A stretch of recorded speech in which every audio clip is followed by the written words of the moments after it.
दोस्तों कैसे आप लोग। आशा करता हूँ बहुत अच्छे होंगे, जहाँ भी होंगे स्वस्थ होंगे, मस्त होंगे। और मैं आपको साथ ही बता दूं कि बहुत सारे लोगों के एक इशू हो रहा है जो सर्वे को लेकर के बात चल रही थी, यानी बिहार पटना को लेकर के। तो बिहार पटना में इस समय जो सर्वे को रोक दिया गया था, लगभग अब आपके पास में 70 दिन का जो टाइम बचा है, 70 से 72 दिन का जो टाइम बचा हुआ है, इतने बीच में आपको कुछ बातों का ख्याल रखना ताकि आपकी जो ज़मीन है वो आपके पास ही रहे और किसी के पास न जाए। नंबर एक बात क्या है कि अगर आपकी ज़मीन के साथ कोई धोखाधड़ी हुई है या फिर आपको लगता है कि शायद हमारी ज़मीन के साथ धोखाधड़ी हुई है और गलत तरीके से हम लोगों को फंसाया जा रहा है, तो अपने जो आपके जो पक्के डॉक्यूमेंट्स है उसको आप लोग तैयार रखें, रेडी रखें। कोई दिक्कत वाली बात नहीं है, कुछ नहीं होगा। नंबर दूसरी बात, अगर आपके डॉक्यूमेंट्स कंप्लीट नहीं है तो या फिर कंप्लीट नहीं तो आपको कंप्लीट कराना पड़ेगा, एक चीज़ याद रखिएगा। या फिर जो डॉक्यूमेंट्स है वो आपके पास या फिर खो गए तो आप उसकी क्या है नेट से प्रति निकलवा लीजिएगा।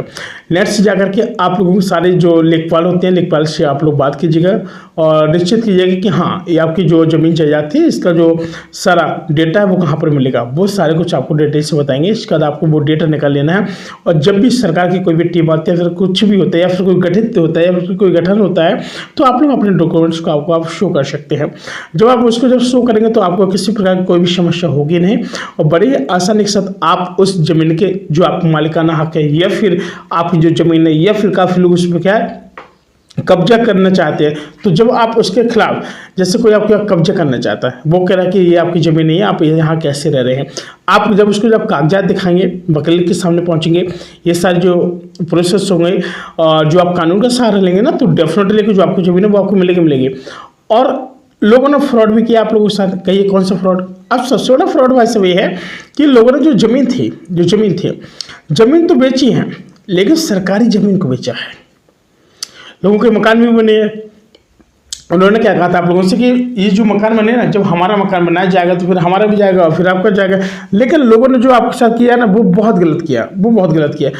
लोगों को ये नहीं लगा कि भाई ये बेचारा गरीब आदमी है, अगर इनको ज़मीन बेच रहे हैं और जब बेच दिए तो भाई इतनी सारी समस्याएं आ रही हैं, तो क्या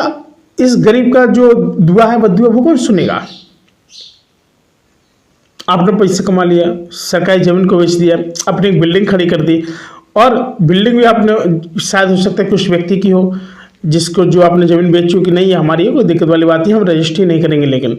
और आपको सस्ते से सस्ते दे देंगे, हम लिखित में देते हैं, एग्रीमेंट देते हैं कि हम यहाँ से आपकी ज़मीन को हटाएंगे नहीं। आप भी इतने मासूम थे कि वो लोगों के चक्कर फंस गए और आप लोगों ने उस ज़मीन को क्या किया, लिया, खरीदा, बनाया और पुरखों के ज़माने से चली आई वो ज़मीन जहाँ पे आप रह रहे हैं, समझ रहे हो, जहाँ पे आप रह रहे हैं, तो बहुत सारी चीज़ें आप लोग जहाँ पे आप रह रहे हैं, तो क्या है कि भाई बहुत सारी समस्याएं लोगों को पैदा हो रही हैं। तो भाई ये चीज़ पे आप लोगों को ध्यान देना पड़ेगा कि भाई लोगों के साथ जो धोखाधड़ी हो रही है, आप लोग इससे थोड़ा सतर्क रहें, अलर्ट रहें, लोगों की बातों में बिल्कुल भी नहीं आए। बात समझ रहे हैं? जो भी सारी चीज़ें डॉक्यूमेंट्स कंप्लीट करें और जो